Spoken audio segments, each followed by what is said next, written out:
परमात्मा को जय, गीता माता को जय, व्यास भगवान की जय, शंकर भगवत्पादुల को जय, सद्गुरुमूर्ति की जय. దక్షిణామూర్తి స్తోత్రంపై పాట. అందుకో అంజలి శ్రీ దక్షిణామూర్తి, మీ బోధలే మాకు నిత్యానుసంధానం. అందుకో అంజలి, ఏ పూర్వ పుణ్యమో ఈనాడు ఫలితము కలిగే, దైవ రూపుడైన గురువు మాకును లభించే. అందుకో అంజలి, కనకాదులందరూ బ్రహ్మోపదేశము కొరకై, కనకాదులందరూ బ్రహ్మోపదేశము కొరకై, మూడు లోకాలు తిరిగి విముఖులైనారు. అందుకో అంజలి, ఏ తెంచిన శివుడు కైలాసగిరి పైన, ఏ తెంచిన శివుడు కైలాసగిరి పైన, చిన్ముద్రతో నిలిచే ఉత్తర భాగములో. అందుకో అంజలి, వటవృక్షమూలములో దక్షిణామూర్తిని చేరి, వటవృక్షమూలములో దక్షిణామూర్తిని చేరి, మౌనముద్రులైనారు వృద్ధులైన ముని జనులు.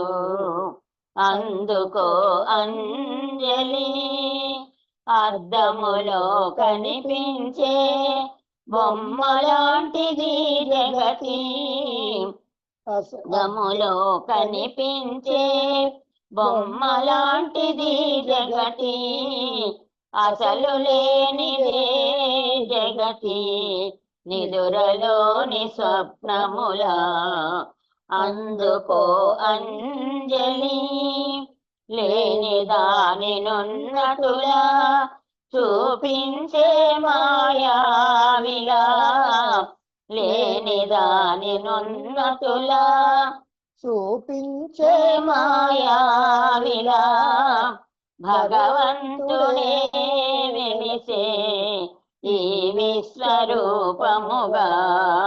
అందుకో అంజలి, సకల బంధమోచనకై ఆచార్యుని వేడినచో, సకల బంధమోచనకై ఆచార్యుని వేడినచో, తత్వమసి మంత్రాలను చేసే ఉపదేశము.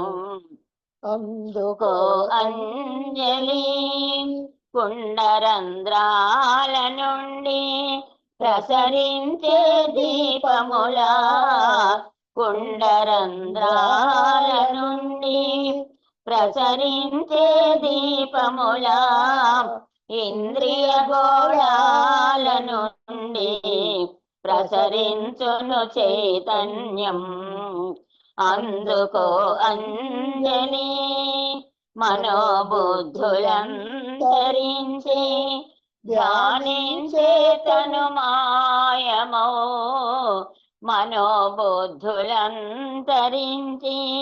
ధ్యానించే తను మాయమో, ఆత్మకన్యమేమి లేదు నిర్వికల్ప దశలోను. అందుకో అంజలి, ఈ దేహ ఇంద్రియాలే ఆత్మను కొందరు, ఈ దేహ ఇంద్రియాలే ఆత్మను కొందరు, మనోబుద్ధ్యాదులే ఆత్మందురింకొందరు.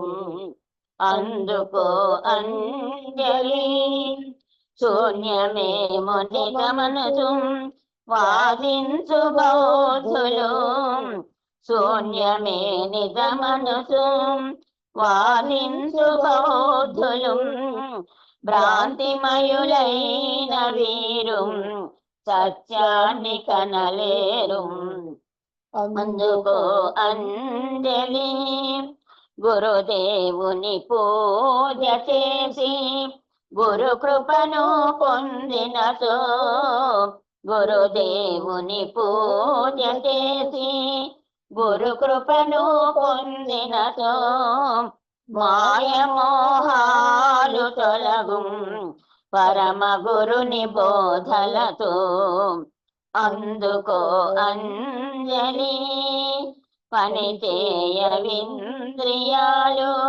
గాఢ నిద్రలోను పని చేయవింద్రియాలు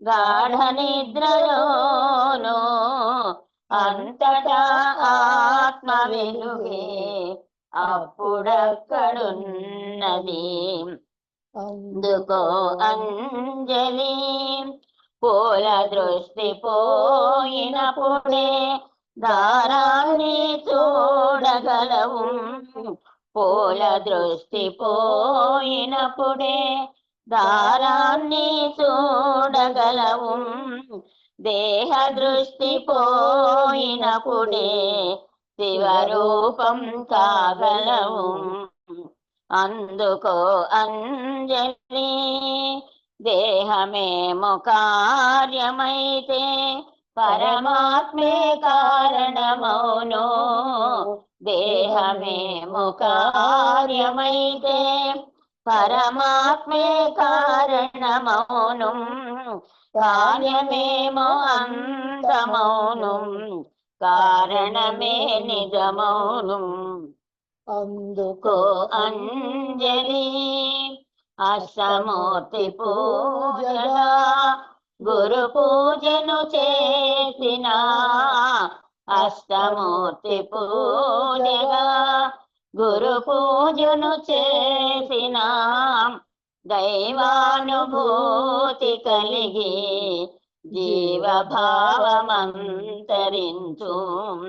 అందుకో అంజలి శ్రవణ మనన ధ్యానాలతో సంకీర్తన చేసిన శ్రవణ మనన ధ్యానాలతో సంకీర్తన చేసిన మనోబుద్ధులాగిపోయి నిశ్చలమై తానుండు అందుకో అంజలి అనుభూతితో పాటు అణిమాది సిద్ధులు కలుగు అనుభూతితో పాటు అణిమాది సిద్ధులు కలుగు అని పలికి శంకరులు దయతలిచే శిష్యులను అందుకో అంజలి శ్రీ దక్షిణామూర్తి మీ బోధలే మాకు నిత్యానుసంధానం అందుకో అంజలి అందుకో అంజలి दक्षिणामूर्ति की जय दक्षिणामूर्ति की जय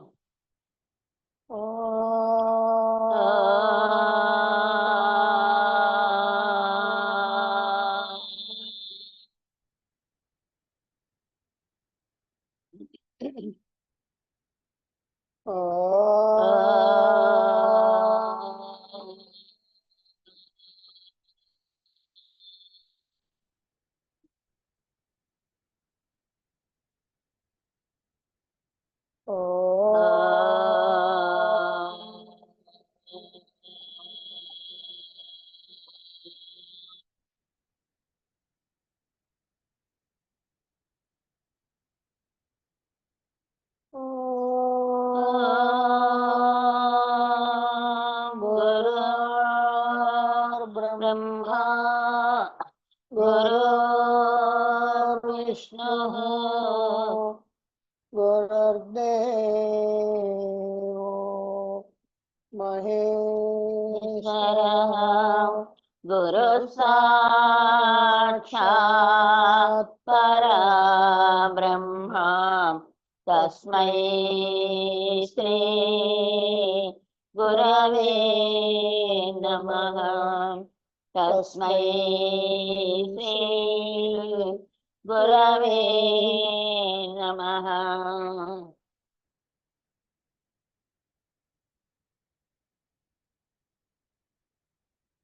ॐ सदा शिवसमारम्भां शङ्कराचार्यमध्यमाम् अस्मदाचार्यपर्यन्तां वन्दे गुरुपरम्परां वन्दे गुरुपरम्पराम्।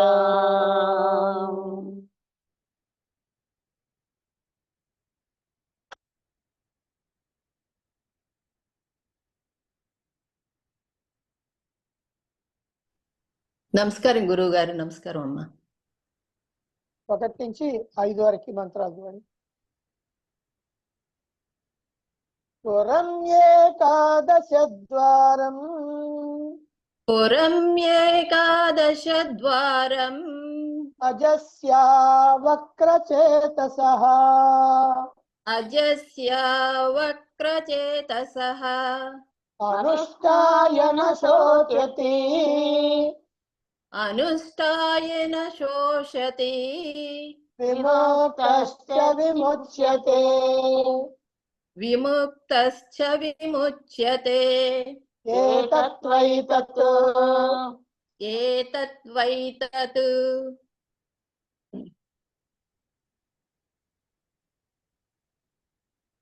హంసా శుచిషాద్ హంసా సుషిషద్ వసురంతరిక్షసద్ వసురంతరిక్షసద్ హోతా వేదిషత్ హోతా వేదిషత్ అతిధిర్దురోణసత్ అతిదేర్దురోణసత్ వృషద్వరసద్ వృషద్వరసద్ ఋతసద్వ్యోమసదబ్జా ఋతసద్యోమసదబ్జ గోజారుతజా గోజారుతజ అద్రిజారుతం బృహత్ అద్రిజారుతం బృహత్ ఊర్ధ్వం ప్రాణమున్నయతి ఊర్ధ్వం ప్రాణమున్నయతి అపానం ప్రత్యగస్యతి అపానం ప్రత్యగస్యతి మధ్యే వామనమాసీనం మధ్యే వామనమనమాసీనం విశ్వే దేవా ఉపాసతే విశ్వే దేవా ఉపాసతే అస్య విశ్రంసమానస్య అస్య విశ్రంసమానస్య శరీరస్తస్య దేహినః శరీరస్తస్య దేహినః దేహాద్విముచ్యమానస్య దేహాద్విముచ్యమానస్య కిమత్ర పరిశిష్యతే కిమత్ర పరిశిష్యతే ఏతద్వైతత్ ఏతద్వైతత్ న ప్రాణేన నాపానేన న ప్రాణేన నాపానేన మర్త్యో జీవతి కశ్చన మర్త్యో జీవతి కశ్చన ఇతరేణ తు జీవంతి ఇతరేణు తు జీవంతి యస్మిన్ ఏతౌ ఉపాశ్రితౌ యస్మిన్ ఏతౌ ఉపాశ్రితౌ దేహంలో ఇంతవరకు ఉండి అన్ని పనులు చేసి అన్ని అనుభవాలు పొందినటువంటి జీవాత్మ ఈ దేహాన్ని విడిచి వెళ్ళిపోతుంటే ఏం జరుగుతుంది? దానితో పాటుగా అన్ని ఇంద్రియాలు, కర్మేంద్రియాలు, జ్ఞానేంద్రియాలు, అలాగే మనస్సు, బుద్ధి, ప్రాణాలు, విషయాలు, భోగాలు, కర్మఫలాలు, వాసనలు అన్నీ వెళ్ళిపోతాయి. రాజుగారు కనుక బయలుదేరితే వెనక మంత్రులు, సామంతులు, సైనికులు, ఉద్యోగస్తులు అందరూ బయలుదేరినట్టుగా ఎప్పుడైతే ఈ దేహంలో నుంచి జీవుడు బయలుదేరి బయటికి వెళ్ళిపోతాడో అప్పుడే ఇప్పటిదాకా ఆ జీవుణ్ణి ఆశ్రయించుకున్నటువంటి సమస్తమైనటువంటి భాగాలు కూడా వెళ్ళిపోతాయి. అప్పుడు ఏం మిగులుతుంది? కట్టె తప్ప ఇంకేమీ మిగలదు. ఈ దేహానికి ఎంతో ప్రాధాన్యతనిచ్చి ఇదే సర్వస్వం అనుకొని దీనికోసమే జీవించేవాడు, దీనికోసమే అనేక పనులు చేసేటువంటి వాడు, భోగాలు అనుభవించినటువంటి వాడు ఒట్టి చేతులతోటి సామానంతా సర్దుకొని వెళ్ళిపోవాల్సిందే.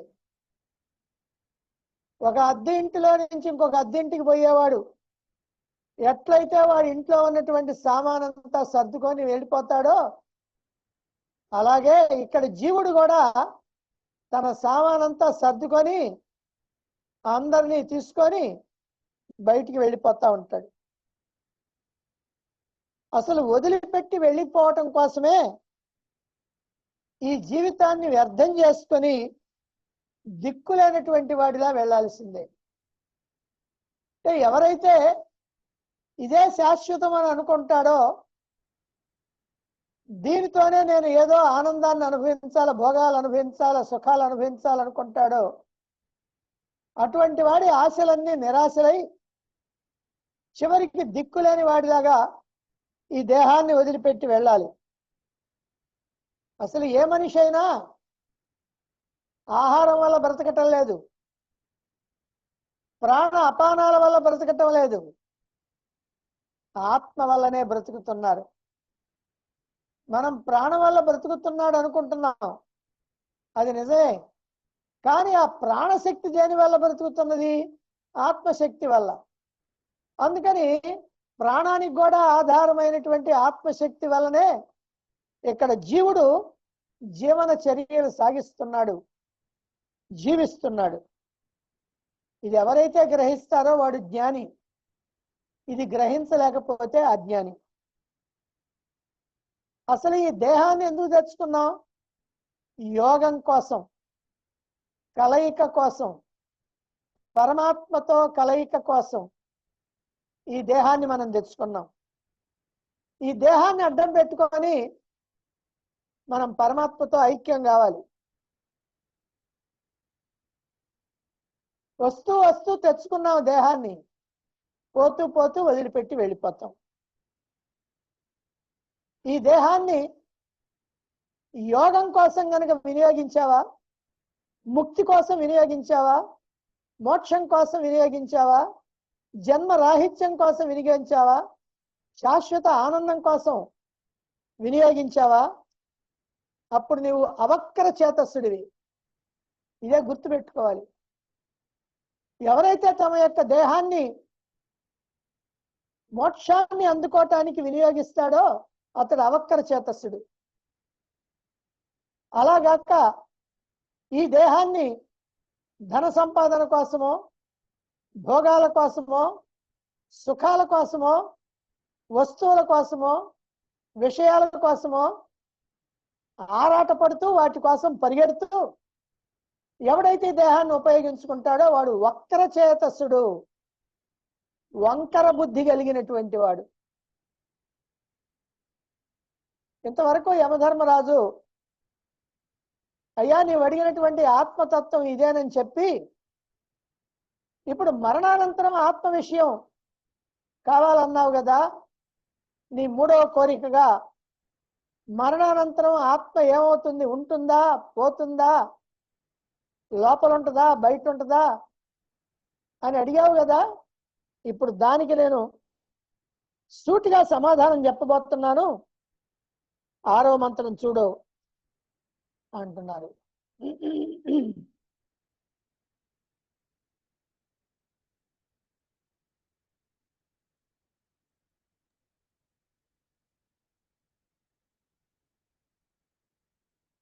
అంతతే ఇదం ప్రవక్ష్యామి అంతతం యదం ప్రవక్ష్యామి గుహ్యం బ్రహ్మ సనాతనం గృహ్యం బ్రహ్మ సనాతనం యథా చ మరణం ప్రాప్య యదా చ మరణం ప్రాప్య ఆత్మా భవతి గౌతమ.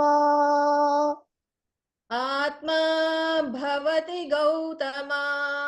అంతతే ఇదం ప్రవక్ష్యామి అంతతం యదం ప్రవక్ష్యామి గుహ్యం బ్రహ్మ సనాతనం గుహ్యం బ్రహ్మ సనాతనం యథా చ మరణం ప్రాప్య యదా చ మరణం ప్రాప్య ఆత్మా భవతి గౌతమ.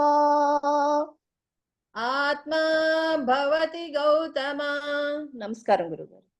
ఇక్కడ యమధర్మరాజు స్వయంగా చెప్తున్నాడు, అయ్యా ఇక్కడి నుంచి నువ్వు అడిగినటువంటి ఆత్మ ఏమవుతుంది అన్న దానికి ఇప్పుడు సూటిగా సమాధానం చెప్పబోతున్నాను అని ఓ గౌతమ అని నచికేతుడిని సంబోధిస్తున్నాడు. నచికేతుడిని గౌతమ అంటే ఏమిటి అంటే గౌతముని యొక్క కుమారుడి గనక గౌతమ అని పిలుస్తున్నాడు. అలాగే గౌతమ వంశానికి చెందినటువంటి వాడు గనక కూడా గౌతమ అంటున్నారు. కనుక ఆ నచికేత హంతతే, ఇప్పుడు నీకు హంతతే, ఇప్పుడు నీకు ఇదం గుహ్యం సనాతనం, ఈ రహస్యమైనటువంటి సనాతనమైనటువంటి బ్రహ్మ ప్రవక్ష్యామి, బ్రహ్మాన్ని గురించి పరమాత్మని గురించి చెబుతాను. ఇప్పటిదాకా ఏదో విసిగిచ్చాను అనుకుంటున్నావేమో, అదేం కాదు. ఇప్పుడు నేను చెప్పబోయే విషయం నీకు బాగా అర్థం కావటానికి ఉపోద్ఘాతంగా చెప్పా ఎప్పటిదాకా. ఇప్పుడేమో ఈ అత్యంత రహస్యమైనటువంటి సనాతనమైనటువంటి సదా నూతనమైనటువంటి ఆ బ్రహ్మాన్ని గురించి పరమాత్మని గురించి నీకు చెప్పబోతున్నాను. అలాగే ఇంకా ఏమిటి, మరణం ప్రాప్య, మరణాన్ని పొందిన తర్వాత అంటే మరణించిన తర్వాత ఆత్మ, ఇక్కడ ఆత్మ అంటే జీవుడు, జీవుడు యథాభవతి ఏమవుతాడో అది కూడా నీకు చెప్తాను అంటున్నాడు. అంటే ఓ నచికేత, నీకు ఇప్పుడు సనాతనమైనటువంటి అత్యంత రహస్యమైనటువంటి బ్రహ్మతత్వాన్ని గురించి ఇప్పుడు నీకు చెప్పబోతున్నాను. ఇప్పుడు నీకు చెప్పబోతున్నాను అంటే ఇప్పటి వరకు చెప్పింది అత్యంత రహస్యమైంది కాదు. అలాగే మరణానంతరం ఆత్మ ఏమవుతుందో కూడా నీకు చెప్పబోతున్నాను అంటున్నాడు. అంటే ఇక్కడ న్యాయంగా ఈ మంత్రంలో ఏమీ ప్రాధాన్యత లేదు, నీకు చెప్పబోతున్నాను అని చెప్పటం మాత్రమే ఉంది. అయితే ఆ చెప్పబోయేటువంటి బ్రహ్మతత్వం ఎట్లాంటిది అని అంటే అత్యంత రహస్యము, సనాతనము, దాన్ని చెప్పబోతున్నా. అలాగనే మరణించిన తర్వాత ఆత్మ ఏమవుతుందో అది చెప్పబోతున్నా అని రెండు విషయాలు కూడా ఇక్కడ చెప్పారు. మనకి కఠోపనిషత్తు ప్రథమ వల్లిలో నచికేతుడు 3 వరాలు కోరుకుంటాడు. అంటే యమధర్మరాజు చెప్పినట్లుగా ఆ 3వ వరంగా ఏమడిగాడు? మరణానంతరం ఆత్మ ఏమవుతుంది? ఆయన చాలాసేపు బెట్టు చేశాడు చెప్పనని. నువ్వే చెప్పాలి. మరణానంతరం జీవులతో వ్యవహారం అంతా నీదే.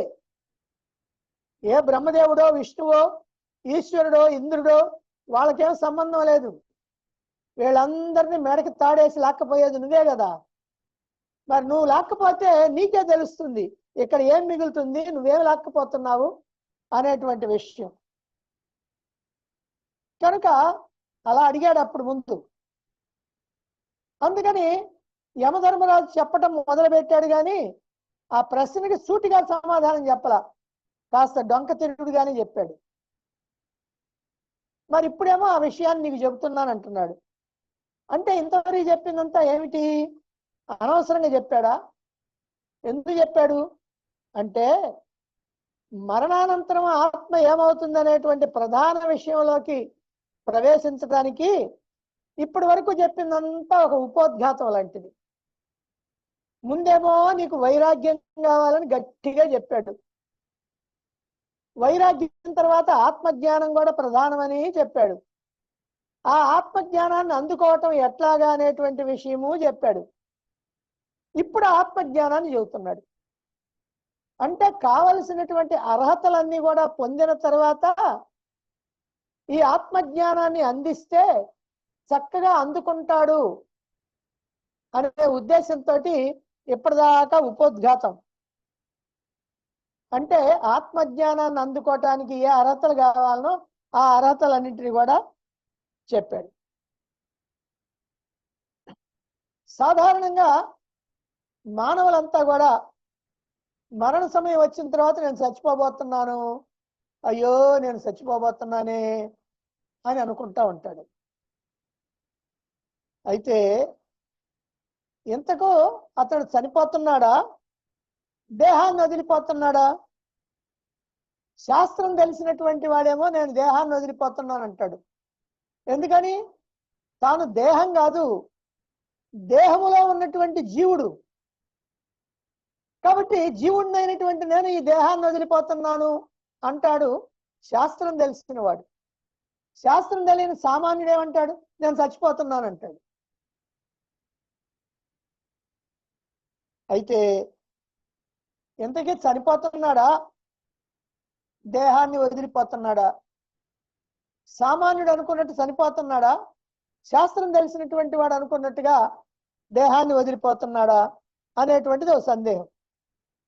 ఒకవేళ దేహాన్ని వదిలిపోయాడు అనుకో, దేహాన్ని వదిలిపోతే ఎక్కడికి పోతాడు, ఏం చేస్తుంటాడు, మళ్ళీ వస్తాడా, ఇక వచ్చే పని లేదా, అంతటితో చిల్లా అనేది ఒక సందేహం.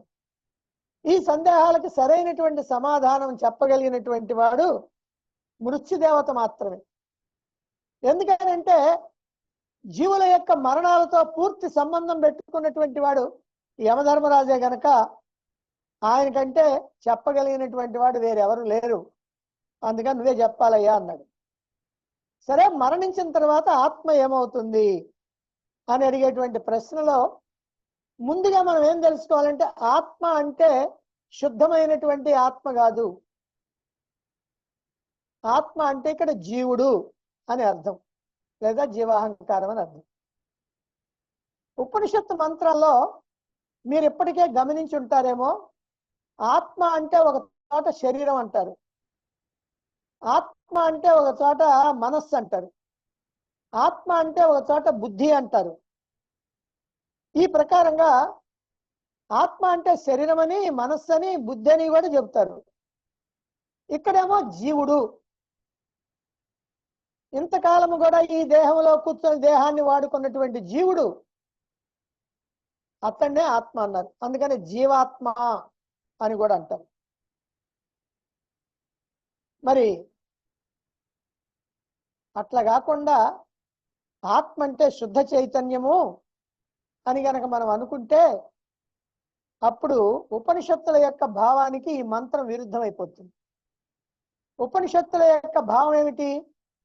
ఆత్మ ఎక్కడికి కదలదు, ఎక్కడికి పోదు, అది పోవటానికి వేరే చోటు లేదు, అంతటా ఆత్మయే ఉన్నది అని ఉపనిషత్తులు చెప్తున్నాయి. మరి దేహంలో నుంచి ఆత్మ బయటికి పోయింది అని అంటే, ఆత్మ పోవటానికి వీలుందంటే అప్పుడు ఉపనిషత్తులకి వ్యతిరేకం కదా. కనుక ఇక్కడ మనం అర్థం చేసుకోవాల్సింది ఏమిటంటే, ఆత్మ అంటే జీవాత్మ, అంటే జీవుడు అని అర్థం. కనుక శుద్ధ చైతన్య స్వరూపమైనటువంటి ఆత్మ ఎప్పుడు కూడా దేహంలో నుంచి బయటికి వెళ్ళటం అనేది ఉండదు. అసలు దాని కదలికే ఉండదు. దానికి ఎప్పుడూ ఏమీ కాదు, అది ఏమీ చెయ్యదు, అది ఏమీ అనుభవించదు. అది నిజంగా అసలు దేహంలోకి ఎప్పుడు రాలా, దేహంలో నుంచి ఎప్పుడు పోలా.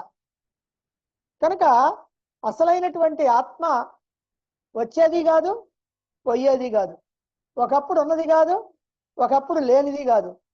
అది సర్వకాల సర్వావస్థల్లో కూడా అది ఉన్నది. ఈ జగత్తు పుట్టక ముందు ఉన్నది, ఈ జగత్తు పుట్టిన తర్వాత ఉన్నది, ఈ జగత్తు పోయిన తర్వాత కూడా ఉంటది, మళ్ళీ జగత్తు వచ్చినప్పుడు ఉంటది. కనుక ఆత్మ ఎప్పుడు శాశ్వతంగా ఉండేది. అది కదలాలంటే ఎట్లా కదులుద్ది? అది పరిమితమైనటువంటిది కాదుగా, అది పరిపూర్ణమైనటువంటిది, సర్వవ్యాపకమైనటువంటిది. కనుక అది కదలటానికి వీల్లేదు, అది సర్వత్రా ఉండేది. అయితే ఈ దేహం యొక్క పనుల మీద ఆధిపత్యం వహించినటువంటి ఆత్మని దేహ సంబంధం వల్ల ప్రత్యేగాత్మ అంటాం. ప్రత్యేగాత్మ అని ఎప్పుడంటాం? దేహంలో ఉండి దేహంతో సంబంధం పెట్టుకున్న దాన్ని ప్రత్యేగాత్మ అన్నాం. సర్వత్రా ఉన్నటువంటి దాన్ని పరమాత్మ అన్నాం. కనుక మన యొక్క భ్రమ కారణంగా దేహానికి పరిమితం చేశాం, దాన్ని జీవుడు అన్నాం. అంతే. దేహం నశించినా ఈ జీవుడు నశించడు. ఈ జీవుడు మళ్ళీ వెళ్ళి ఇంకో దేహాన్ని తెచ్చుకుంటాడు, మళ్ళీ వెళ్ళి ఇంకో దేహాన్ని తెచ్చుకుంటాడు. కనుక జీవుడు నశించేవాడు కాదు, శాశ్వతంగా ఉండేటువంటి వాడు. అయితే ఒక్కప్పుడు మాత్రం అతడికి కూడా అంతం ఉంది. ఎప్పుడు అని అంటే, ఇవో మోక్షాన్ని అందుకున్నప్పుడు, తాను పరమాత్మను తెలుసుకొని పరమాత్మగా ఉన్నప్పుడు ఇక మళ్ళీ జన్మ అంటూ లేదు, మళ్ళీ దేహాన్ని తెచ్చుకోవటం లేదు. కనుక పుట్టేటప్పుడు తెచ్చుకోవటం, పోయేటప్పుడు వదిలిపెట్టిపోవటం అనేటువంటిది ఆత్మకి సంబంధించిన విషయం కాదు, అది జీవుడికి సంబంధించిన విషయం. అసలు పరమాత్మ అంటే ఎక్కడున్నాడు? మన మనోబుద్ధుల్లో ప్రతిబింబించాడు. ఆ పరమాత్మనే జీవుడు అన్నాం. మనోబుద్ధుల్లో ప్రతిబింబిస్తే ఆయన జీవుడు అన్నాం. ఈ జీవుడే నేను నాది అనేటువంటి అహంకార మమకారాలతోటి దేహాన్ని తెచ్చుకుంటున్నది. ఈ దేహం నాదే అంటున్నది, ఈ దేహం నేనే అంటున్నది, ఈ దేహాన్ని వదిలిపోతున్నది. కనుక ఈ దేహాన్ని వదిలిపోయినటువంటి ఈ జీవుడు కొంతకాలం అవ్యక్తంలో ఉంటాడు. అవ్యక్తంలో ఉన్న తర్వాత తన లోపల నుంచి వచ్చినటువంటి ప్రేరణతోటి, అంటే వాసనల యొక్క ప్రేరణతోటి ఏదో దేహాన్ని పొందాలనుకుంటాడు. అందుకని అప్పటికున్నటువంటి వాసనలు కర్మఫలాలు ఏవైతే ఉన్నాయో పక్వానికి వచ్చి వాటికి అనుగుణమైనటువంటి దేహాన్ని తీసుకొని మళ్ళీ ఈ లోకంలోకి వస్తాడు. ఇప్పుడు ఆ జీవుడిని గురించే యమధర్మరాజు చెప్పాల. ఆ జీవుడి గురించే నచికేతుడు అడిగాడు. కనుక ఇప్పుడు దాన్ని చెప్పాలి. కనుక ఆత్మ అనగానే శుద్ధ చైతన్య స్వరూపమైనటువంటి ఆత్మ అనుకోకండి, అది జీవాత్మ లేదా జీవుడు అని. సరే, ఇప్పుడు మొదలు పెట్టాడు. అయ్యా, దేహాన్ని వదిలినటువంటి జీవుడు ఏమవుతున్నాడు? ఆ మాట చెప్పాలి కదా నీకు. నువ్వు అడిగావుగా, దేహాన్ని వదిలిపెట్టినటువంటి ఆత్మ ఏమవుతుందని. ఆత్మ అంటే శుద్ధ చైతన్యం కాదు, జీవుడు అని చెప్పుకున్నాం కదా. కాబట్టి దేహాన్ని వదిలిన జీవుడు ఏమవుతాడు? నీ సందేహాలన్నీ కూడా పూర్తిగా తీర్చి పునర్జన్మ సిద్ధాంతాన్ని ప్రతిపాదించేటువంటి అద్భుతమైనటువంటి మంత్రం ఇది, పునర్జన్మ సిద్ధాంతం.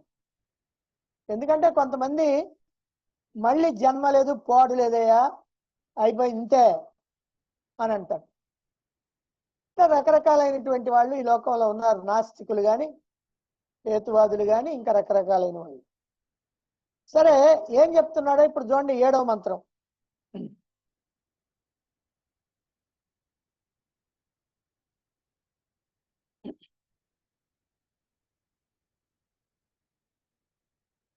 యోనిమన్యే ప్రపద్యంతే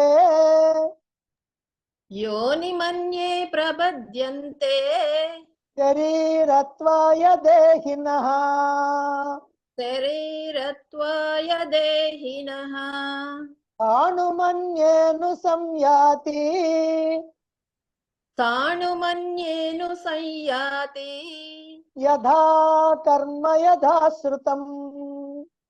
यदा कर्म यथा सुतम् యోనిమన్యే ప్రపద్యంతే योनिमन्ये प्रपद्यन्ते శరీరత్వాయ దేహినః शरीरत्वाय देहिनः తానుమన్యేను సంయాతి तानुमन्येनु संयाति యథా కర్మ యథా శ్రుతం.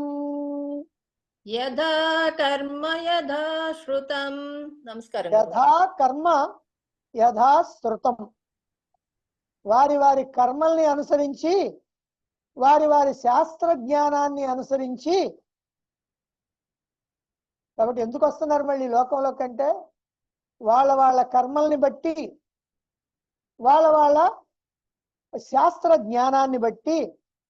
అన్య దేహిన, కొంతమంది జీవులు శరీరత్వాయ, శరీరాన్ని ధరించడం కోసం యోనిం ప్రపద్యంతే, గర్భాన్ని ఆశ్రయిస్తారు, స్త్రీ గర్భంలోకి వస్తారు. ఎందుకు వస్తున్నారు అంటే వాళ్ళ వాళ్ళ కర్మ ఫలాలు అనుభవించడానికి, వాళ్ళ వాళ్ళ యొక్క శాస్త్ర జ్ఞానాన్ని బట్టి అద్భుతమైనటువంటి ఉత్తమమైనటువంటి జన్మని అందుకోవటానికి, దానికి తగినటువంటి శరీరాన్ని తెచ్చుకోవటానికి స్త్రీ యొక్క యోని గర్భంలోకి ప్రవేశిస్తున్నారు. కొంతమంది అట్లా ప్రవేశిస్తుంటే అన్యే, మరికొంతమంది జీవుళ్ళేమో స్థానం, స్థానం అంటే కదలకుండా ఉన్నాయి, చెట్టు, కొండ మొదలైనటువంటివి. అనుసంయాతి, అనుసరిస్తూ ఉంటారు. అంటే కొన్నేమో మానవులుగానో, జంతువులు పశుపక్షాదులుగానో, దేవతలుగానో వస్తే, కొంతమంది ఏమో చెట్టుగా, రాళ్ళు రప్పలుగా, కొండలుగా, పర్వతాలుగా, కదిలే పని లేదు, అట్లనే ముద్దాలు పడి ఉండటమే. అదిగో ఆ జన్మలు ఎత్తుతా ఉంటారు అని ఈ శ్లోకంలో చెప్తున్నారు. అంటే మొత్తం మీద పునర్జన్మ ఉన్నది అని. ఆ పునర్జన్మ కూడా దేన్ని బట్టి ఉందంటే వాళ్ళు వాళ్ళు చేసుకునేటువంటి కర్మల్ని బట్టి, వాళ్ళ యొక్క జ్ఞానాన్ని బట్టి. ఆ రెండింటిని బట్టి వాళ్ళు శరీరాన్ని ధరించి గర్భంలోకి వచ్చి వాళ్ళ వాళ్ళ కర్మ ఫలాలు అనుభవిస్తుంటారు. కొంతమంది ఏమో స్థాణువులుగా, చెట్లుగా, రాళ్ళు రప్పలుగా ఉంటారు. ఈ మంత్రం పునర్జన్మ సిద్ధాంతాన్ని దృఢపరుస్తుంది. అసలు పునర్జన్మ అంటూ లేనే లేదు, మరణంతో సర్వం సమాప్తం అని చెప్పేటువంటి మతాలు ఉన్నాయి. చార్వాక మతం, నాస్తిక మతం. ఇద్దరు నాస్తికులే, చార్వాకులు, నాస్తికులు. ఇప్పుడు వాళ్ళు ఎవరో మనకు తెలియదు. కానీ ఇప్పుడు మనకున్నటువంటి ముస్లిం, క్రైస్తవాలు రెండు కూడా పునర్జన్మ లేదు, అంతే, పుడతాడు పోతాడు, ఈ మధ్యలో వాడు ఏదో చేస్తుంటాడు. సరే ఏమయ్యా, పుడతాడు పోతాడు కదా, మరి ఎందుకని ఒకడేమో భాగ్యవంతుడిగా పుడతాడు, ఒకడు పేదవాడిగా పుడతాడు, ఒకడు సుఖపడేవాడిగా పుడతాడు, ఒకడు కష్టపడేవాడిగా పుడతాడు. ఎందుకని అట్లా పుడుతున్నారు? ఇట్లా కష్టపడాలని వస్తున్నారా, సుఖపడాలని వస్తున్నారా అని అంటే అవన్నీ మాకు అనవసరం, మాకు చెప్పారు, మేమంతే వింటాం, ఎదురు క్వశ్చన్ వేయకూడదు అంటారు ముస్లిం. కాబట్టి సమాధానం చెప్పరు. అంతే, ఇంక జన్మలు లేవు, వాళ్ళు ఎక్కడో పోయి ఉంటారు అంతే. కనుక వాదనకి నిలబడేవి కాదు. ఇక ఆ మతాల్ని అనుసరించేటువంటి వాళ్ళు మూర్ఖంగా వాళ్ళకి ఎవరు ఏం చెప్పారో దాన్నే నమ్మేస్తారు. ఇదేమిటని ప్రశ్నించరు. అలా ప్రశ్నించడం మహాపాపం అని కూడా వాళ్ళే చెబుతారు. అందుకని వాళ్ళు ఏదో అంటారు, ఇబ్లీ ఏదో అంటారు. ఎదురుగా కనుక మాట్లాడితే వాళ్ళ మతాచార్యుడు చెప్పినటువంటి దానికి ఏదైనా అడిగితే, ఒక క్వశ్చన్ అడిగినా, ఓ సందేహం అడిగినా వాళ్ళు ఇబ్లీస్ అంటారు, దెయ్యాలన్నమాట. సరే, మరికొందరు ఉన్నారు, వీళ్ళు ఇంకో రకమైన వాళ్ళు. వాళ్ళు ఏమిటంటే పునర్జన్మ ఉంది కానీ మనుషులు మనుషులుగా పుడతారు, జంతువులు జంతువులుగా పుడతాయి, పక్షులు పక్షులుగా పుడతాయి, కుక్కలు కుక్కలుగా, నక్కలు నక్కలుగా, పందులు పందులుగా పుడతాయి, పురుగులు పురుగులుగా పుడతాయి. అంతేగాని మళ్ళీ మనుషులు జంతువులు గారు, జంతువులు మనుషులు గారు, ఎప్పుడు ఇంతే. అదేమంటే మాకు చెప్పారండి, మా మొరల్లో వస్తుంది అని అంటారు. వీళ్ళు ఎవరో మీలో కొంతమందికి తెలుసు. వాళ్ళు ఎవరంటే ప్రజాపిత భారీ ఈశ్వరీయ సత్యం అని ఉంది, అదిగో వాళ్ళు చెప్పేటువంటి మాటలు అన్నమాట. ఎందుకంటే వాళ్ళకి వేదాలతో పని లేదు, ఉపనిషత్తులతో పని లేదు, భగవద్గీతతో పని లేదు, ఏ శాస్త్రాలతో పని లేదు. మేము చెప్పిందే వేదం, మేము పట్టిన కుందేటికి 3 కాళ్ళు అని చెప్పేటువంటి వాళ్ళు. అందుకని వాళ్ళు మనుషులు మనుషులుగానే పుడతారు, జంతువులు జంతువులుగానే, పక్షులు పక్షులుగానే, చెట్లు చెట్లుగానే. ఇక ఏ మార్పు లేదు. వాళ్ళు మంచి చేయని, చెడు చేయని, పుణ్యం చేయని, పాపం చేయని, అంతే. ఎక్కడోళ్ళు అక్కడే. కాకపోతే మా దాంట్లో చేరితే మీకు మేము మోక్షం ఇస్తాం, అలా అన్నమాట. కాబట్టి ఈ సంకుచితమైనటువంటి బుద్ధి కలిగినటువంటి వాళ్ళు, నేరో మైండెడ్నెస్, ఈ నేరో మైండెడ్నెస్ ఉన్నటువంటి వాళ్ళు ఆత్మ యొక్క స్థితిని, ఆత్మ యొక్క శక్తిని సరైనటువంటి అవగాహన చేసుకోలేనటువంటి వారు, శాస్త్రాలని అర్థం చేసుకోలేనటువంటి వారు, లేదా అర్థం చేసుకున్న రెటమతంగా వాదించేటువంటి వాళ్ళు, శాస్త్రాలు అధ్యయనం చేయకుండా ఆధారం లేని మాటలని మూర్ఖంగా నమ్మేటువంటి వాళ్ళు, ఇలా ప్రచారాలు చేసేటువంటి వాళ్ళు ఇలా మాట్లాడతారు. అయితే ఎవరైతే శాస్త్రాలని అధ్యయనం చేసినటువంటి వాళ్ళు, చక్కగా సద్గురువుల ద్వారా తెలుసుకున్నటువంటి వాళ్ళు, విషయాలను జాగ్రత్తగా విశ్లేషించి వాళ్ళ యొక్క బుద్ధితో జాగ్రత్తగా ఆలోచించి తెలుసుకున్నటువంటి వారు, అటువంటి గురువులు కొంతమంది తమ శిష్యులకి ప్రోత్సాహాన్ని ఇచ్చేందుకు, అంటే గురువుల్లో కూడా లోపాలు ఉన్నాయి, 100కి 90 మందికి పైన వీళ్ళే ఉన్నారు. ఎందుకనంటే ఇంత కటాబిటిగా కనుక చెబితే వాళ్ళకి బాధ కలుగుద్దని వాళ్ళు ఏం చేస్తారు, తమ శిష్యులకి ప్రోత్సాహం కోసం ఒకసారి మానవ జన్మ ఎత్తిన తర్వాత ఎలాంటి కర్మలు చేసినా వాళ్ళు మళ్ళీ జడమైనటువంటి చెట్లు చేమలుగా, బండరాళ్ళుగా పుట్టరు, పురుగులుగా, సూక్ష్మజీవులుగా, ఈగలుగా, దోమలుగా అట్లా ఏం పుట్టరు, అంతటి నీచ స్థితికి ఏమో దిగజాడరు అని వాళ్ళు చెప్తూ ఉంటారు. ఎక్కడుందా మాట? ఏ శాస్త్రంలో ఉంది? ఎక్కడా లేదు. కానీ వాళ్ళు మాత్రం వీళ్ళు బాధపడకుండా ఉండాలి. అందుకోసం ఇంట్లో కూడా ఒక రకమైనటువంటి భావన ఏమిటనంటే, సౌమ్యంగా వాళ్ళకి ఇష్టమైనట్టుగా చెబితే వాళ్ళు మన వల్ల పడతారు. గట్టిగా చెబితే పోరా నాయన నీ మాటలు మాకు వద్దులే అంటారు. ఇప్పుడు కొంతమంది హాస్పిటల్స్కి వెళ్ళి ప్రార్థన చేస్తుంటారు, నీ ఆరోగ్యం బాగుంటుంది, నీ ఆరోగ్యం బాగుంటుంది, నీ ఆరోగ్యం బాగుంటుంది అని వాళ్ళు ప్రార్థన చేస్తారు. అక్కడ హాస్పిటల్కి వెళ్ళినడికి ఆరోగ్యం బాగుంటుంది ఏమవుద్ది? ఖచ్చితంగా బాగవుద్ది. ఒకవేళ ఎవడైనా బాగలేక పోయాడనుకో, వాడు సరైనటువంటి నమ్మకం లేనోడు, అందుకని పోయాడు, మిగిలిన వాళ్ళందరికీ కూడా ఆరోగ్యం బాగైంది. దగ్గు వచ్చినా, జలుబు చేసినా, జ్వరం వచ్చినా వాళ్ళందరూ బాగుపడ్డారు అని చెబుతూ ఉంటారు. అదే కటాబిటిగా చెప్పాలి, నిజం చెప్పాలి, న్యాయం చెప్పాలి, శాస్త్రంలో ఉన్న మాట చెప్పాలి. అయ్యా మాకెందుకు వచ్చిందయ్యా ఈ కష్టం, ఈ బాధ ఎందుకు వచ్చిందయ్యా, ఇప్పుడు ఎంతో డబ్బులు ఖర్చు అవుతున్నాయి అని వాడు అన్నాడు అనుకో, అయ్యా ఇదంతా మనం పూర్వంలో చేసుకున్నటువంటి కర్మఫలం, నువ్వు ఎట్లాంటి కర్మలు చేసావు, నీకు ఎలాంటి కష్టం వచ్చింది అన్నాడు అనుకో, వాడికి చెర్రన మండుద్ది. అసలు లేచి కూర్చోలేనివాడు కూడా ఇప్పుడు లేస్తాడు. ఓరా నువ్వు చెప్పేది ఏంది, నువ్వే చేసావు పాపం, పాపాలన్నీ నీయే, మా ఏం కాదు, మేమేం పాపాలు చేయలేదు, మేము క్షేమకు కూడా అపకారం చేయము అని అంటాడు. ఇలా ఉంటుంది. నిజం నిష్ఠురంగా ఉంటుంది అని అంటారు కదా, అదిగో అట్లా ఉంటుంది అన్నమాట.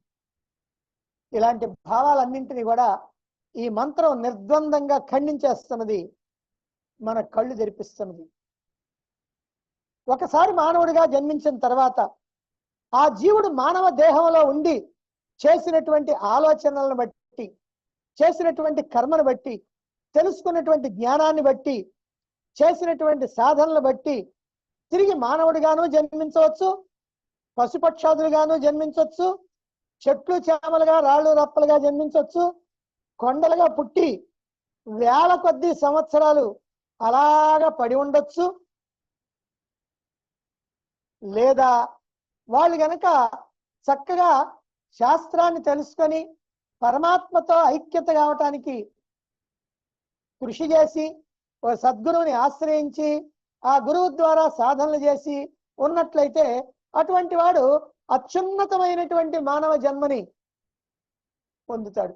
ఏమిటి అత్యున్నతమైనటువంటి మానవ జన్మ అంటే, మానవ జన్మ రావటం, మోక్షాపేక్ష కలగటం, మహాత్ముల యొక్క ఆశ్రయం లభించటం.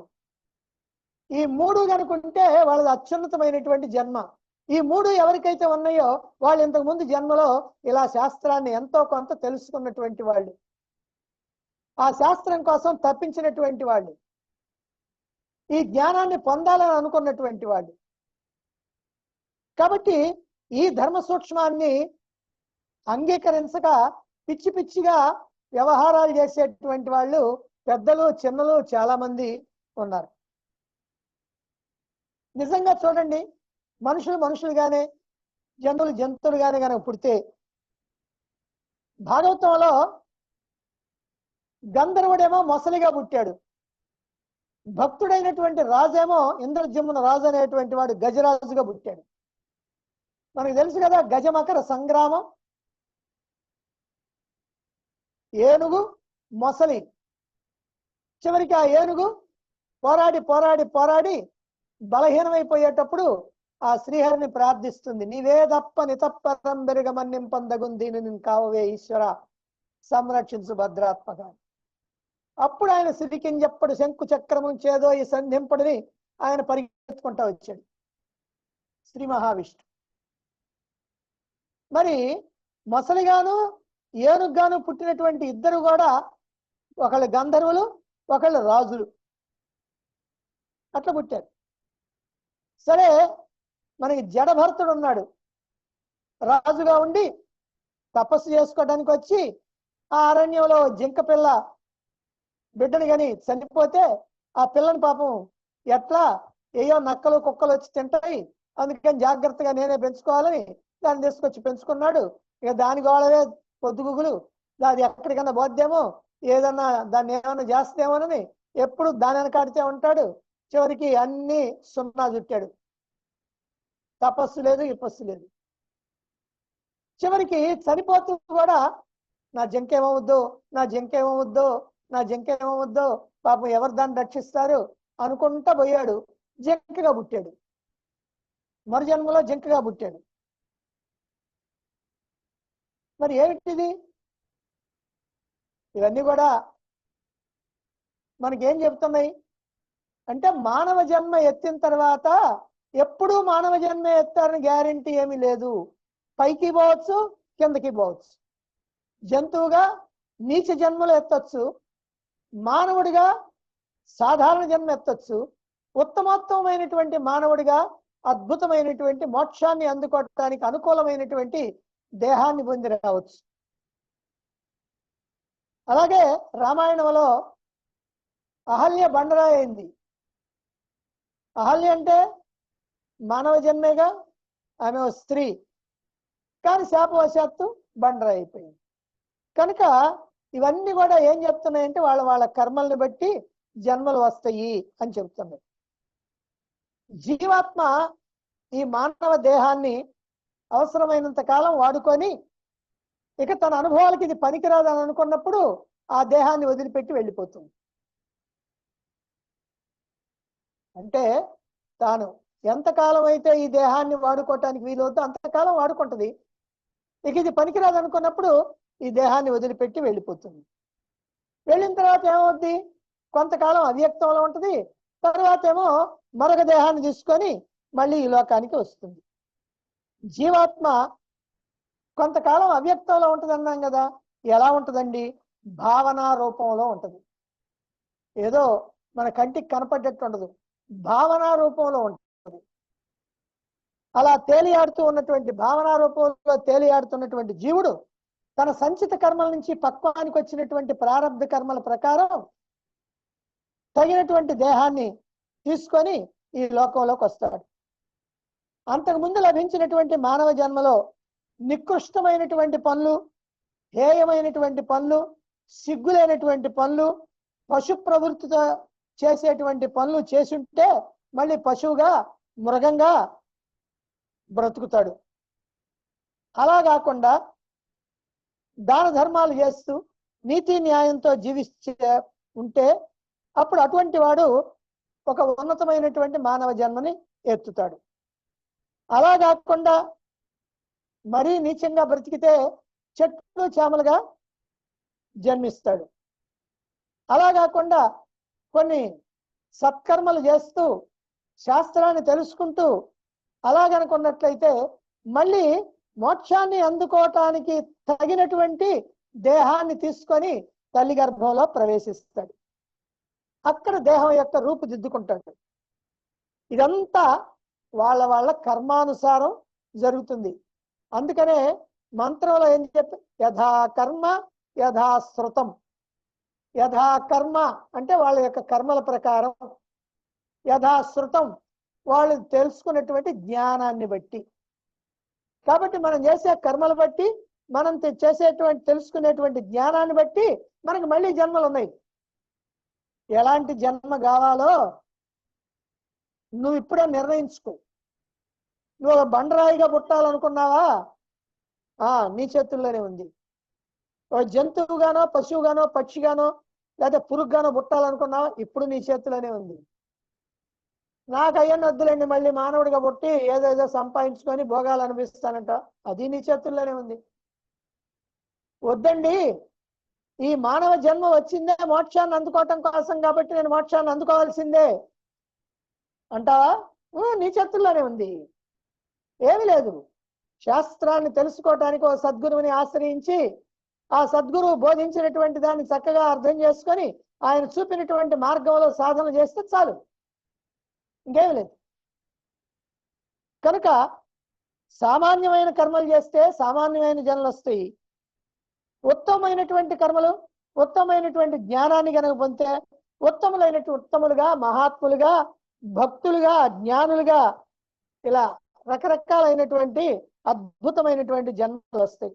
ఈ జన్మలన్నీ కూడా దైవం వైపు తిరుగుతాయి. సామాన్య జన్మలన్నీ ప్రపంచం వైపు తిరుగుతాయి. సామాన్య జన్మలన్నీ కూడా ప్రపంచం వైపు తిరిగి అది తెచ్చుకుందాం, ఇది తెచ్చుకుందాం, అలా సంపాదిద్దాం, ఇలా సంపాదిద్దాం, వీటిలో ఉంటాయి. అలా కాకుండా ఉత్తమమైనటువంటి జన్మలు కనుక వచ్చినట్లయితే అప్పుడు నేను ఈ మోక్షాన్ని అందుకోవాలంటే ఏం చేయాలా, ఎక్కడికి వెళ్ళాలా, ఎవరు నాకు దొరుకుతారు, ఎట్లా అని తప్పించి తప్పించి తప్పించి ఓ సద్గురువుని ఆశ్రయించి ఆయన ద్వారా శాస్త్రాన్ని పొందటం, జ్ఞానాన్ని తెలుసుకోవటం, ఇవన్నీ కూడా జరుగుతాయి. అట్లా వాళ్ళు మోక్షానికి మార్గం వేసుకుంటారు. ఇవి అరుదైనటువంటి జన్మలు. అంటే 100 మందిలో ఒక్కళ్ళు కూడా ఉంటారో ఉండరో చెప్పలేము, అట్లా అరుదైన. కనుక మన భవిష్యత్తు మన చేతుల్లోనే ఉంది అనేటువంటి విషయాన్ని ఈ మంత్రం ద్వారా మనం అర్థం చేసుకోవచ్చు. మన భవిష్యత్తు మన చేతుల్లోనే ఉంది. భవిష్యత్తు అంటే ఈ జన్మలో భవిష్యత్తు కాదు, వచ్చే జన్మ ఏది కావాలనో మన చేతుల్లో ఉందని గ్రహించండి. ఈ లభించినటువంటి మానవ జన్మని రాక్షసంగా మార్చుకుంటావా, పశుత్వంతో మార్చుకుంటావా, జడత్వంతో మార్చుకుంటావా, పైశాచికంగా మార్చుకుంటావా? హీన జన్మలు వస్తాయి. నిరంతరం దుఃఖాలు బాధలు కలుగుతూ ఉంటాయి. సామాన్యంగా ఉంటావా? ఏదో సంపాదించుకుంటూ ఖర్చు పెట్టుకుంటూ భోగాలు అనుభవిస్తూ ఇతరులకు సాయపడుతూ దైవ కార్యాలు చేస్తూ దాన ధర్మాలు చేస్తూ జీవిస్తావా? మానవ జన్మ వచ్చింది. కానీ నువ్వు ఇంత మంచి పనులు చేసినా నీకు సామాన్యమైన మానవ జన్మే వచ్చేది. అలా కాకుండా కొంతకాలం స్వర్గభోగాలు, కొంతకాలం నరకయాత్రలు, కొంతకాలం భూలోకంలో సుఖ దుఃఖాలు అనుభవిస్తూ అలా జీవించవచ్చు. ఇక అరుదైనటువంటి జన్మలు ఏమిటండి అని అంటే అవే మోక్షాన్ని అందుకోవటానికి తగిన శరీరాన్ని తెచ్చుకునేటువంటి జన్మలు. ఏం చేయాలి వాళ్ళు?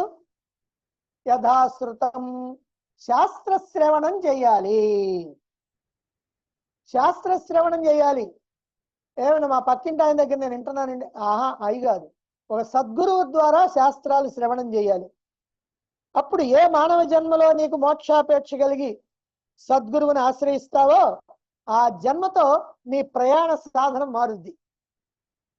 చూడండి, సామాన్య మానవుడిగా జన్మించడం అంటే ఇలా ఇలా ఇలా ఇలా పోవటం. ఇప్పుడు చెప్పుకున్నామే ఉత్తమ జన్మ, ఇలా ఇలా వచ్చినటువంటి వాడు ఇలా పోతాం. అది ఉత్తమ జన్మ అంటే మోక్షం వైపు, ఇదేమో ప్రపంచం వైపు. కాబట్టి ఈ రెండు రకాలైనటువంటి వాటిని గుర్తుపెట్టుకొని నువ్వు ఆత్మకు దగ్గరై ఆత్మను గురించినటువంటి శాస్త్ర శ్రవణం చేస్తూ నీ జీవితాన్ని గనక ఉన్నతంగా తీర్చిదిద్దుకుంటే మళ్ళీ ఉన్నతమైనటువంటి ఉత్తమోత్తమైనటువంటి జన్మ తప్పకుండా వస్తుంది. దాంట్లో అనుమానం లేదు. మంచి చేసినటువంటి వాడికి మంచి, చెడు చేసినటువంటి వాడికి చెడు ఖచ్చితంగా జరుగుతుంది. అంతేగాని మంచికి చెడు, చెడుకు మంచి జరగదు అనేటువంటి విషయాన్ని తెలుసుకోవాలా. ఆత్మానుభూతిని పొంది మోక్షాన్ని పొందాలంటే ఈ రకమైనటువంటి ప్రయత్నం మనం చేయాలి. అంటే శాస్త్రం తెలుసుకోవాలా, జ్ఞానాన్ని పొందాలా, సాధనలు చేయాలా. ఇంతే. ఇలా అయితేనే మన జన్మ మంచిదవుతుంది, ఉత్తమోత్తమ జన్మ వస్తుంది. మళ్ళీ రాబోయేటువంటి జన్మలన్నీ లేకుండా పోతాయి. పునరపి జన్మం పునరపి మరణం లేకుండా పోతుంది. ఇది ఈ ప్రకారంగా యమధర్మరాజు ఈ మంత్రం నుండి ప్రారంభించి నచికేతుడు అడిగినటువంటి ఆత్మతత్వాన్ని సూటిగా తెలియజేయబోతా ఉన్నాడు. ముందుగా 3 అవస్థల్ని ఉపమానంగా చెప్తున్నాడు. ఇక్కడి నుంచి అంతా కూడా ఆత్మజ్ఞానమే. 3 అవస్థల్ని ఉపమానంగా మనకి తెలియజేయబోతున్నారు. అదేమిటో మనం 8వ మంత్రంలో రేపు తెలుసుకుందాం.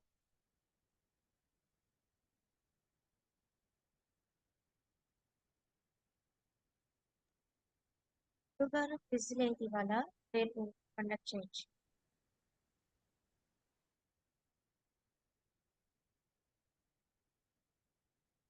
సరే, క్విజ్ రేపు అంటే ఈరోజు పెట్టాల్సినటువంటి క్విజ్ రేపు పెడతారు.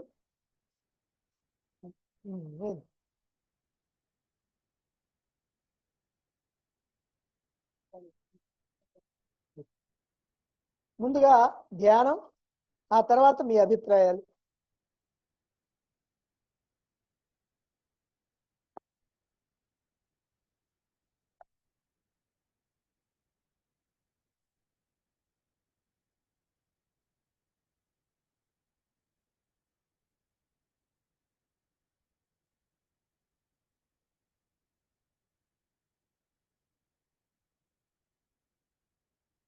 అందరూ ప్రశాంతంగా కళ్ళు మూసుకోండి.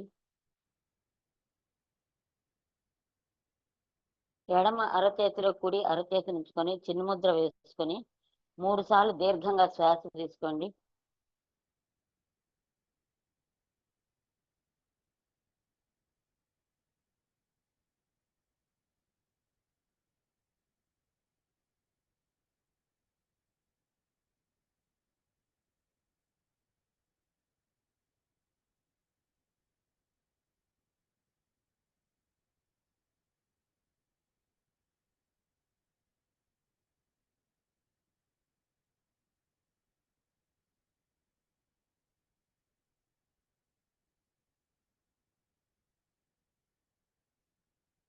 ప్రతి మానవుడికి కూడా పాపం, పుణ్యం, జ్ఞానం అనే ఈ 3 మార్గాలు ఉన్నాయి.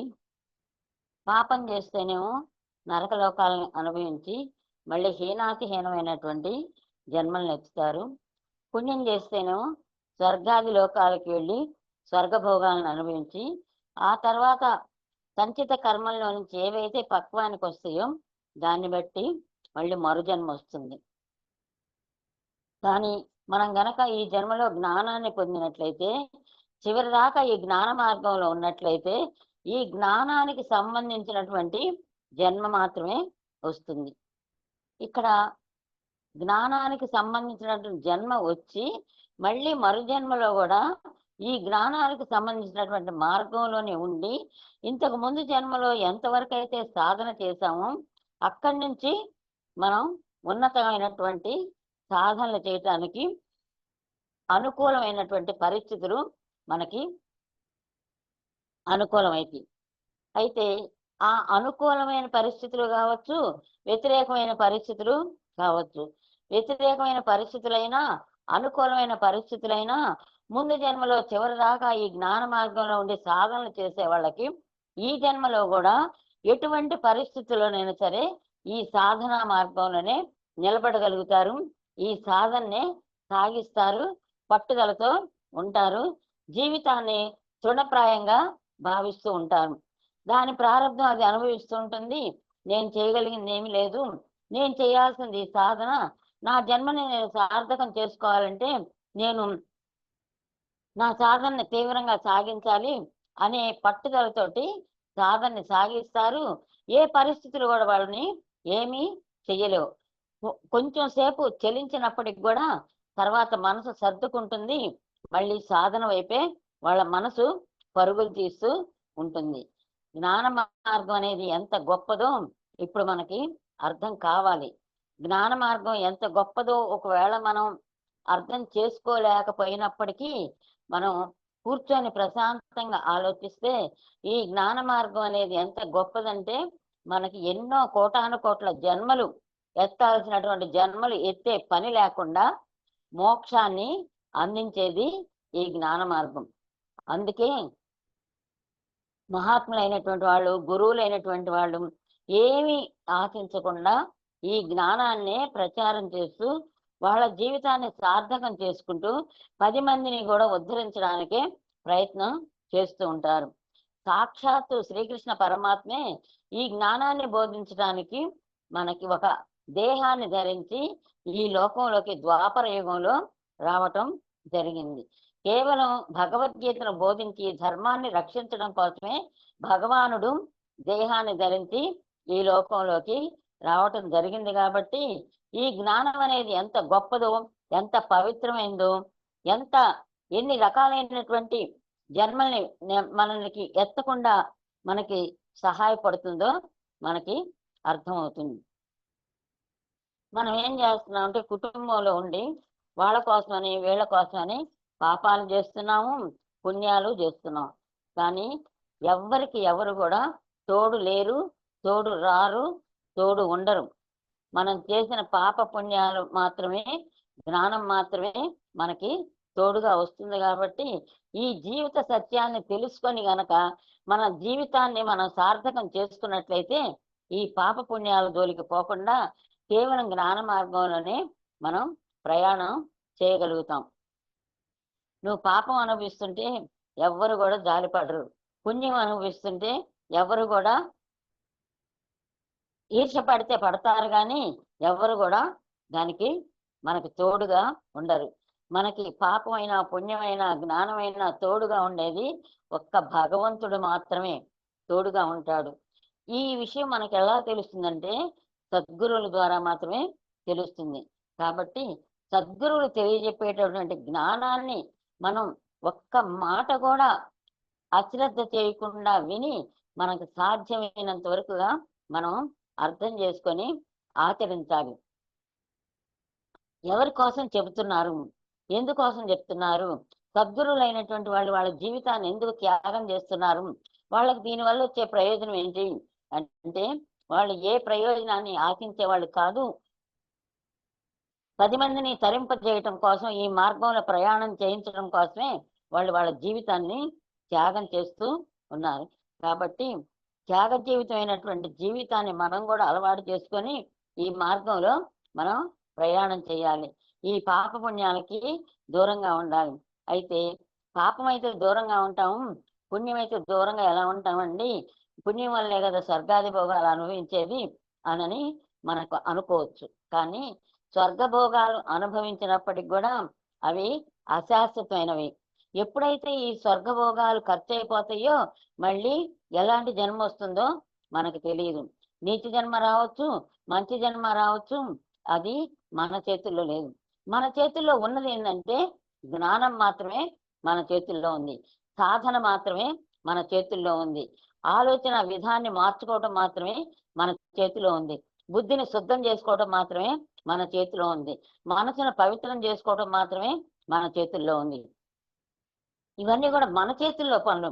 పాపపుణ్యాలు అనేవి మరుజన్మ ఎలా ఉంటుంది అనేది మన చేతుల్లో ఉన్నది కాదు. కానీ ఈ సాధన అనేది ఎప్పుడైతే తీవ్రంగా చేస్తూ ఉంటామో ఇది మన చేతుల్లో ఉంది. మరుజన్మ అనేది మనం గోడ మీద రాసుకోవచ్చు.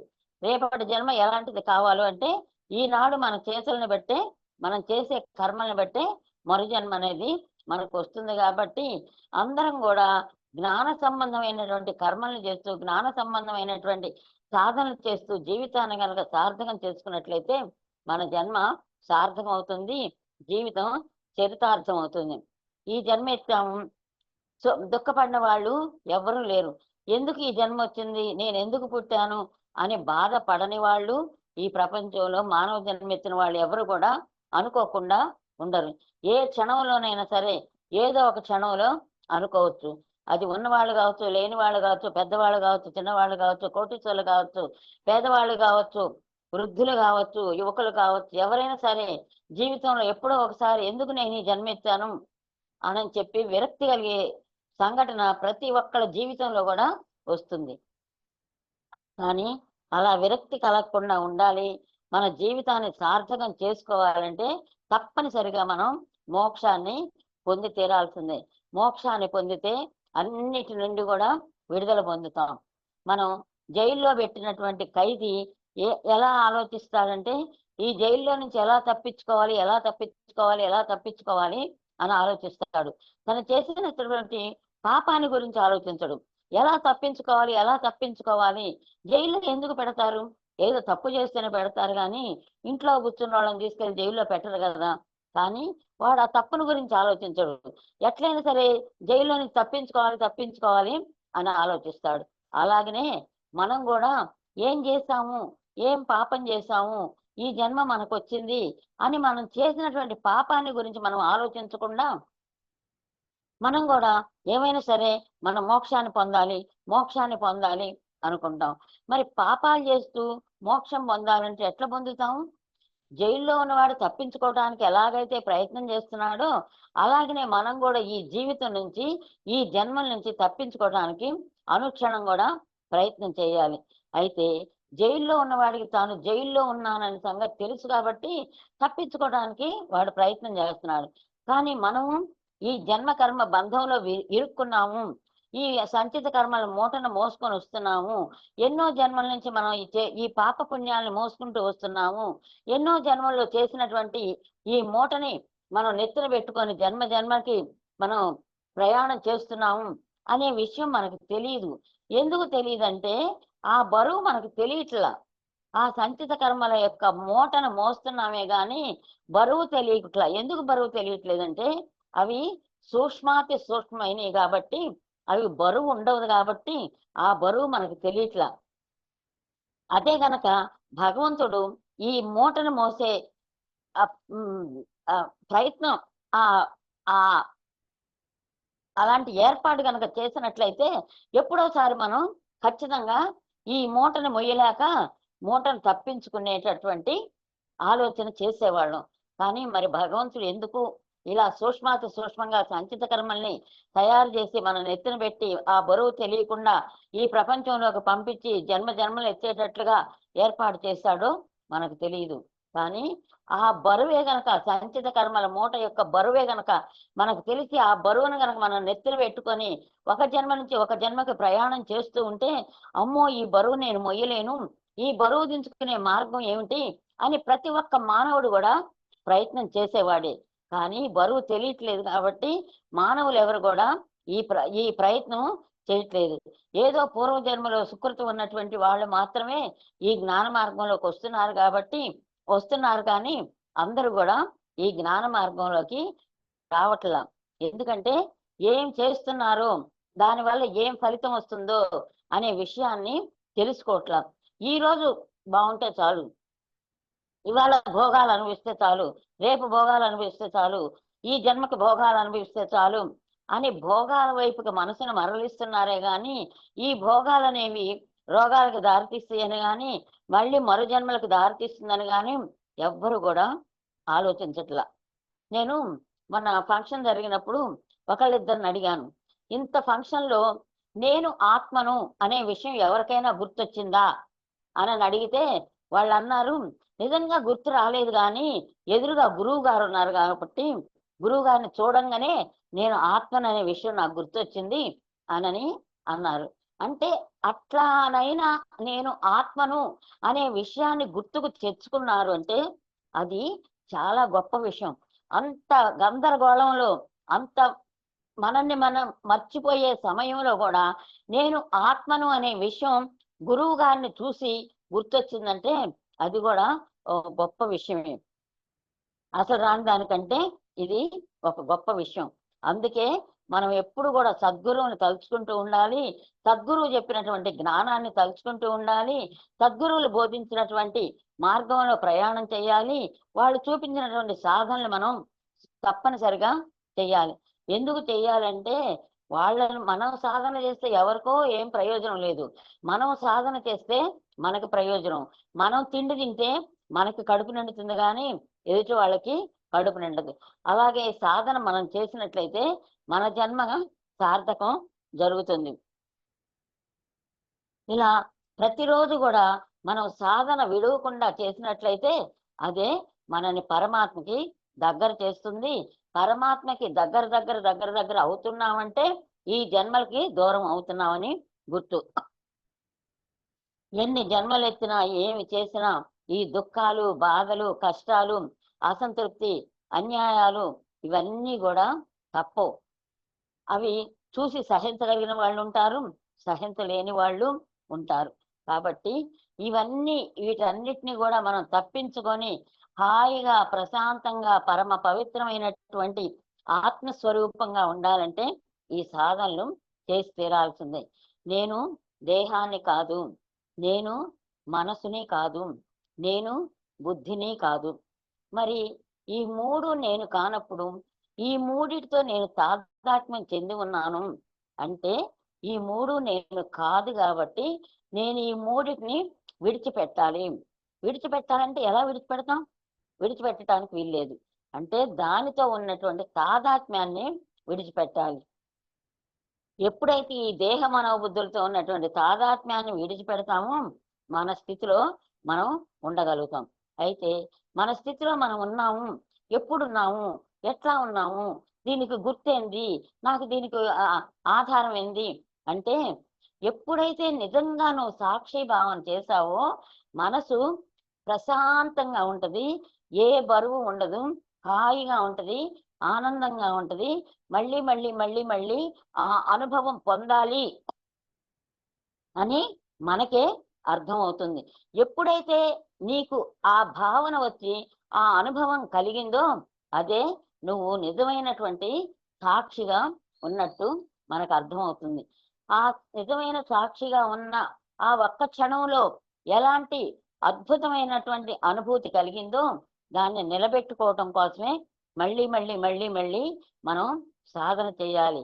అందుకే ఈశావాస్యోపనిషత్తులో కూడా నీకు కలిగినటువంటి అనుభవాన్ని మళ్ళీ మళ్ళీ మళ్ళీ మళ్ళీ స్మరించు, మళ్ళీ మళ్ళీ స్మరించు అని మనకి ఉపనిషత్తులో స్పష్టంగా చెప్పడం జరిగింది. ఎప్పుడైతే ఆ అనుభూతిని మనం నిత్యం కూడా ఆ స్మరణగా భావిస్తూ ఉంటామో అదే మనకి మనని మోక్ష స్థానానికి దగ్గర చేయగలుగుతుంది. మనం ఎవరినైనా ఒక వ్యక్తిని గురించి పదే పదే ఆలోచిస్తూ ఉంటే ఆ వ్యక్తే మనకి గుర్తుకొస్తారు, ఆ సంఘటనే మనకి గుర్తుకొస్తుంది. అది మంచి అయినా చెడైనా. ఎందుకు పదే పదే గుర్తుకొస్తుందంటే పదే పదే నువ్వు దాన్ని తలుచుకుంటూ ఉన్నావు కాబట్టి పదే పదే ఆ సంఘటన గుర్తుకొస్తుంది. అలా కాకుండా ఈ ఆత్మ చైతన్యాన్ని, ఆత్మ జ్ఞానాన్ని తెలియజెప్పే గురువుల్ని, ఈ మార్గాన్ని మనం పదే పదే స్మరణ చేసినట్లయితే ఇవే మనకి గుర్తుకొస్తూ ఉంటాయి. ఆ బాహ్యమైనటువంటి ఆలోచనలు వెనక్కి పోతాయి.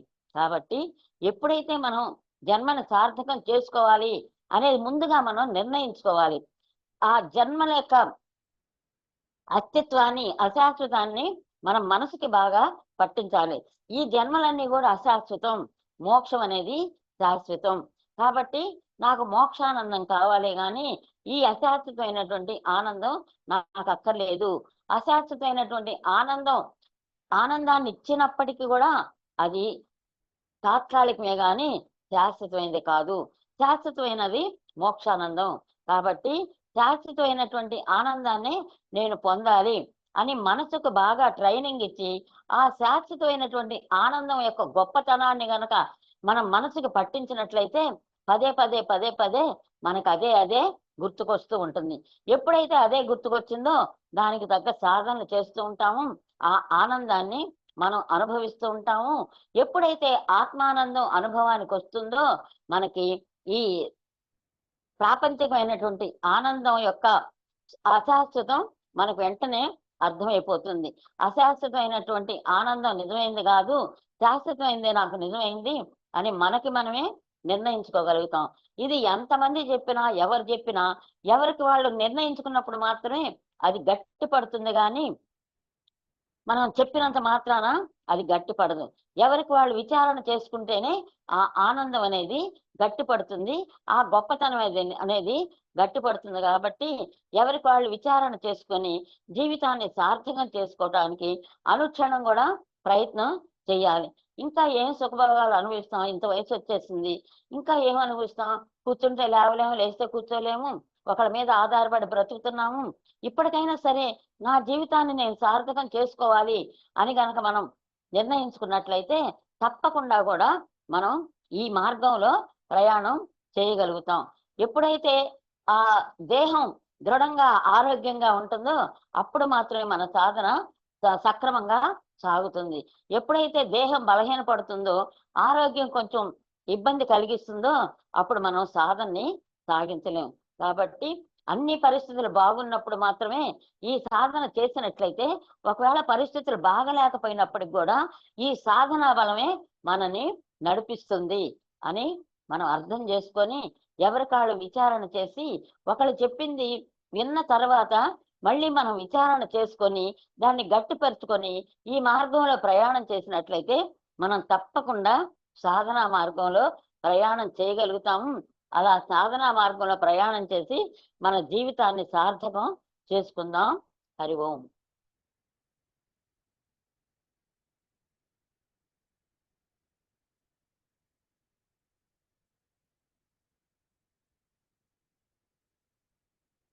ఎవరైనా మాట్లాడాలనుకున్న వాళ్ళు, ఏదైనా అభిప్రాయం చెప్పాలనుకున్న వాళ్ళు, మీరు గ్రహించిన విషయాలు వాళ్ళు ఒక్కసారి పునశ్చరణ చేసుకోవాలనుకున్న వాళ్ళు మాట్లాడండి.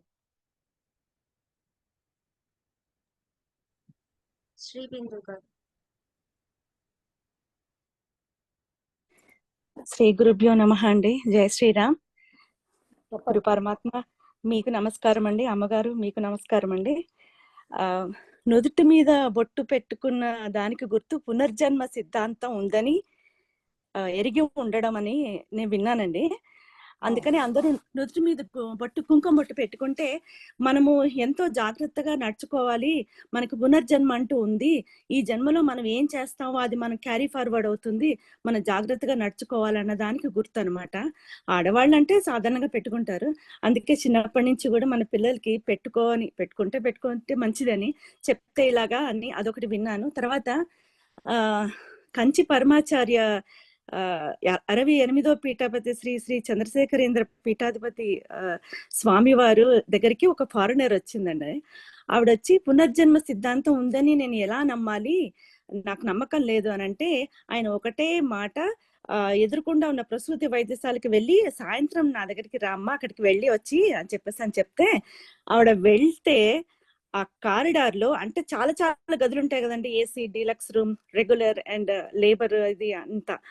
అలాగా ఒక్కొక్క ఐపీఎస్ ఆఫీసరు ఏసీ రూముల్లో వాళ్ళ భార్య బిడ్డను కనడం, తర్వాత డీలక్స్ రూమ్ లో ఒకళ్ళు, తర్వాత రిక్షా లాక్కునే వాళ్ళు కారిడార్ లోనే పాపం ఒక చిన్న రెగ్యులర్ చౌల్ట్రీలోగా అలాగా. సో అదంతా చూసి ఆవిడకి అర్థమైపోయి ఆ పరమాచార్యుల ముందు మోకరిల్లేసి, నాకు పునర్జన్మ సిద్ధాంతం తెలిసిపోయిందండి స్వామీజీ, నాకు ఇక మీరు ఏం చెప్పక్కర్లేదు అని. అంటే ఎవరు చేసుకొచ్చిన కర్మలతోటి, వాళ్ళ పాపపుణ్యాలతోటి వాళ్ళు ఏ గర్భంలో జన్మిస్తారో, స్త్రీ గర్భంలో జన్మిస్తారో అనేది ఇది చాలా తేటతెల్లం అయిపోయింది. దాంతో అర్థమైపోతుందండి గురుగారు. అందుకనే నుదుట కుంకుమ ధరిస్తే అది ఎప్పటికీ మనకి గుర్తు ఉంటుంది, మన పాపపుణ్యాలు ఏం చేస్తున్నామో ఏంటి అనేది. అది గురుగారు ఇవాళ చాలా ఆనందం వేసిందండి. నేను ఎన్నోళ్ళగో ఎప్పుడో విన్న ఇది నేను గుర్తు తెచ్చుకున్నాను మీ ప్రవచనం ద్వారా. చాలా సంతోషం అండి గురు పరమాత్మ, మీకు ఇదే ధన్యవాదాలండి. జై శ్రీరామ్. ఇంతకీ బొట్టు పెట్టుకుంటే ఏం గుర్తు వస్తుంటారు? మంచిగా నడవాలనే?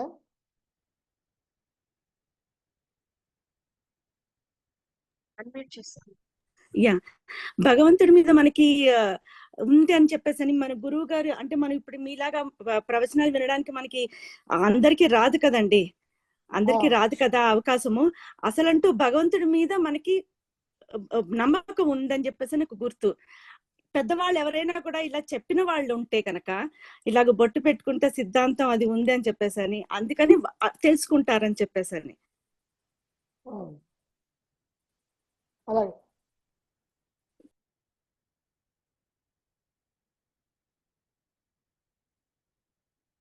శైలజ గారు.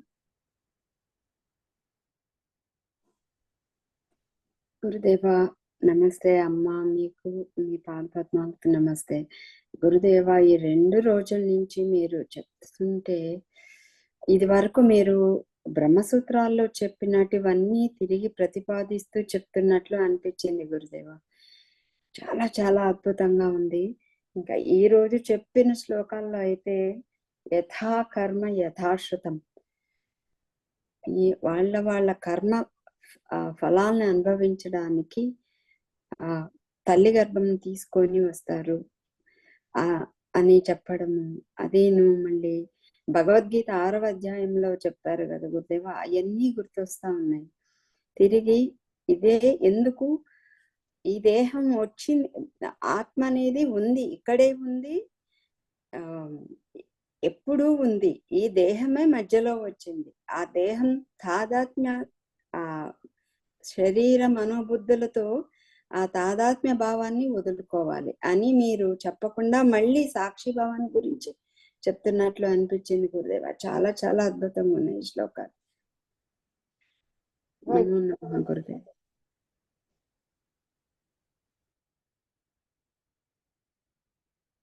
అవతారం పశుమతి.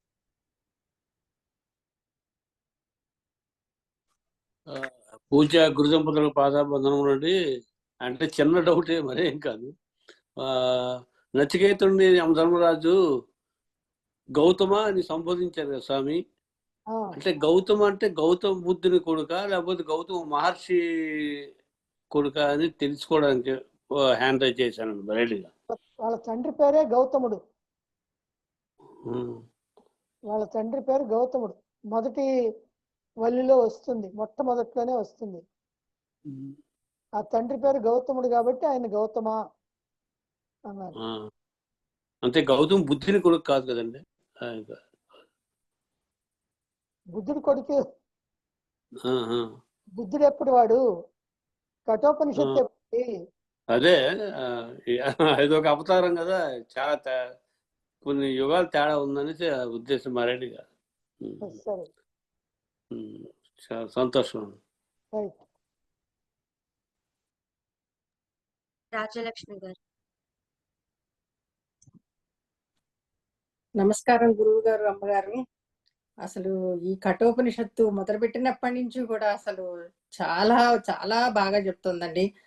మరి మన అందరి జీవితానికి కూడా చాలా ఉపయోగకరంగా ఉంటుంది. ఈ సాధన చేయటానికి అమ్మగారు చెప్పిన వాళ్ళ చేయించిన సాధన చాలా చాలా బాగుందండి. మరి మేము ఇంత దూరంలో ఉండి ఇవన్నీ మేము వినగలగటం నిజంగా మా అదృష్టం అండి. మీ అందరికి ధన్యవాదాలండి నిజంగా.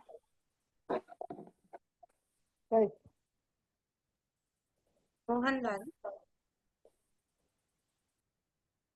గురుదేవులకు నమస్కారాలు. ఈ పశుమర్తి గారు అడిగినట్టుగా ఈ బుద్ధుడు కొడుకు రాహుల్, వాడి కొడుకు పేరు రాహుల్.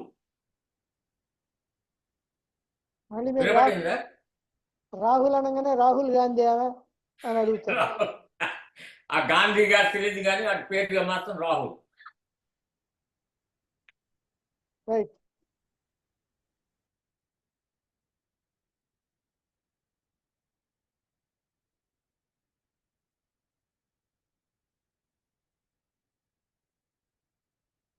ఇంకెవరన్నా మాట్లాడేవాళ్ళు ఉంటే మాట్లాడచ్చు.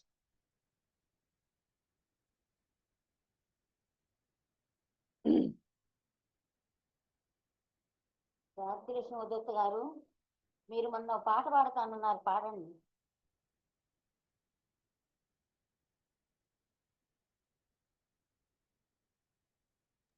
రాజ్యలక్ష్మి గారు.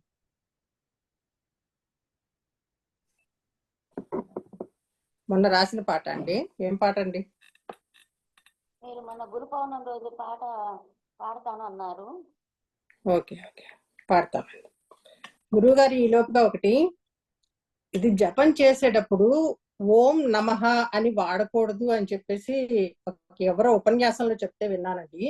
నేను ఓం శ్రీ గురుభ్యో నమః అని చేస్తాను. అది చెయ్యొచ్చా? చేయొచ్చు. దానికి ఎవరైనా ఇలాగనే చెబితే ఓం అనకూడదు, నమః అనకూడదు, నమస్కారం పెట్టకూడదు, దేవుణ్ణి తలుచుకోకూడదు అని చెప్పే వాళ్ళందరూ కూడా ఒకే రకం జాతికి చెందిన వాళ్ళు. ఓకే, అదే నేను మీకు మీరు ఉపదేశం చేసినప్పుడు నేను చెప్పినట్టు గుర్తు మీకు, నేను ఇట్లా చేస్తానంటే అని. అప్పుడు మీరేమి చెప్పలేదు, నేను అదే కంటిన్యూ చేస్తున్నాను. అందుకు ఇప్పుడు డౌట్ వచ్చి అడుగుతున్నాను. ఎందుకనంటే అందరు పోయే దావని కనుక పోతే వాడిని ఎవరు చెప్పుకుంటారు గొప్పగా? అందుకని వేరే దారి ఎత్తుక్కుంటారు కొంతమంది. అలాంటి వాళ్ళే వీళ్ళు. ఓం అంటే పరమాత్మ, నమః అంటే నమస్కారం. పరమాత్మను తలుచుకోకూడదు, నమస్కారం పెట్టకూడదు అనేవాడు వాడు మనిషి. వాడు ఎంత గొప్ప ప్రవచనాలు చెప్పినా వాడు మనిషి.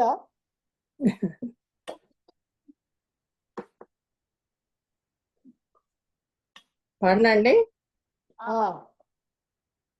గురుదేవా ఓ గురుదేవా నమస్సుమాంజలి గురుదేవా, గురుదేవా ఓ గురుదేవా నమస్సుమాంజలి గురుదేవా, సన్మానములే గురుదేవ మీకు సువర్ణార్చనే గురుదేవా, గురుదేవా ఓ గురుదేవా నమస్సుమాంజలి గురుదేవా. జీవిత ధ్యేయం తెలిపారు, జ్ఞానామృతము అందించారు. జీవిత ధ్యేయం తెలిపారు, జ్ఞానామృతము అందించారు. తత్వమసి ఉపదేశించి ముక్తికి మార్గం చూపారు. గురుదేవా ఓ గురుదేవా నమస్సుమాంజలి గురుదేవా.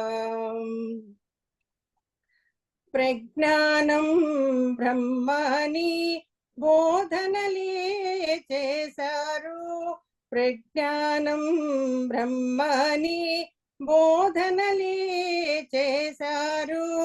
అహం బ్రహ్మాస్మి అని భావించమన్నారు.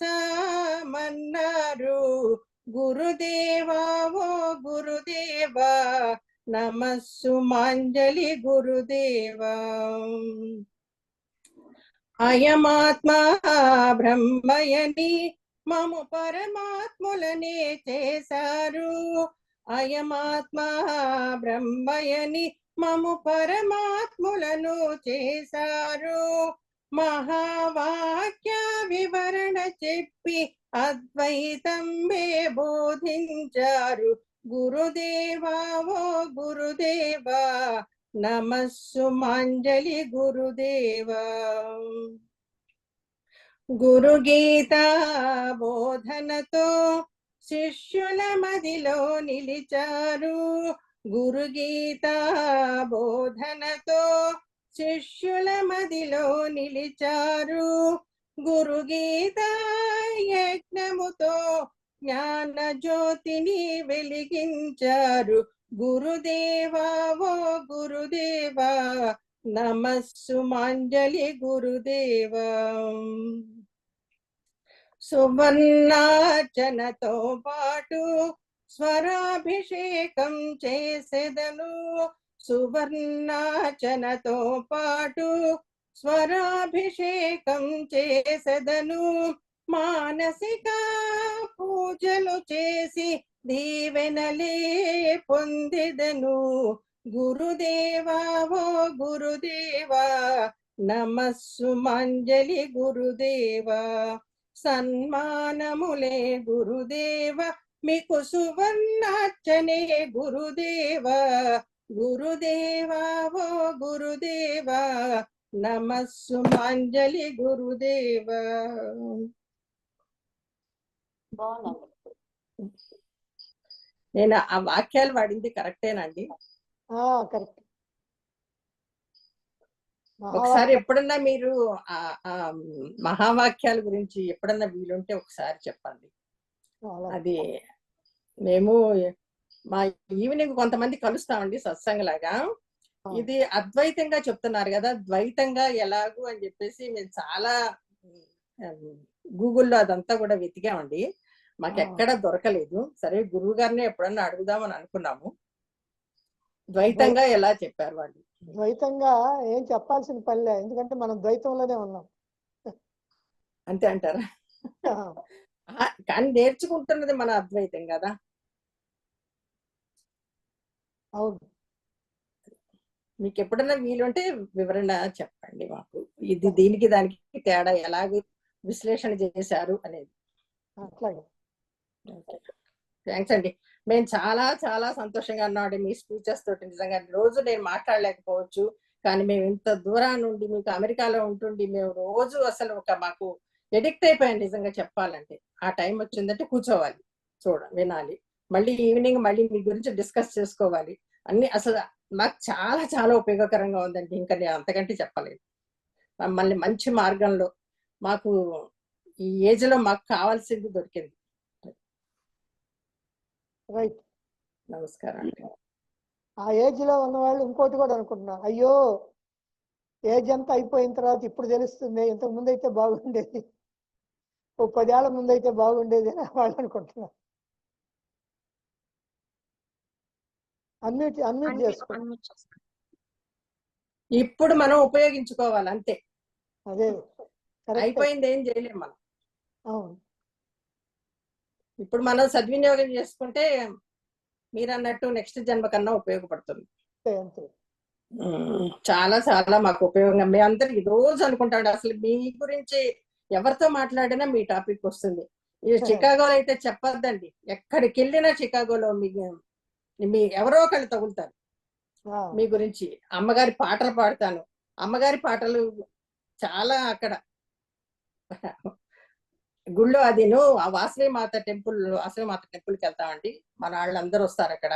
వాసవి మాత పాటలు పాడితే అప్పుడు చెప్పాను మా గురువు గారు భార్య రాశారు ఇది అని చెప్పేసి. They are very happy. అది చాలా మంది మిమ్మల్ని ఫాలో అవుతున్నారండి చికాగోలో. రైట్.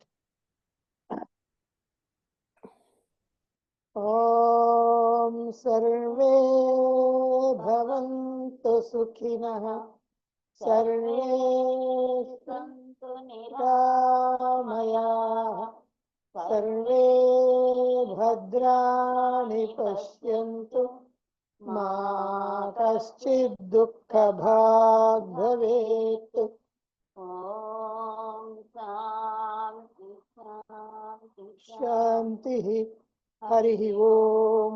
శ్రీ గురుభ్యో నమః. హరి ఓం.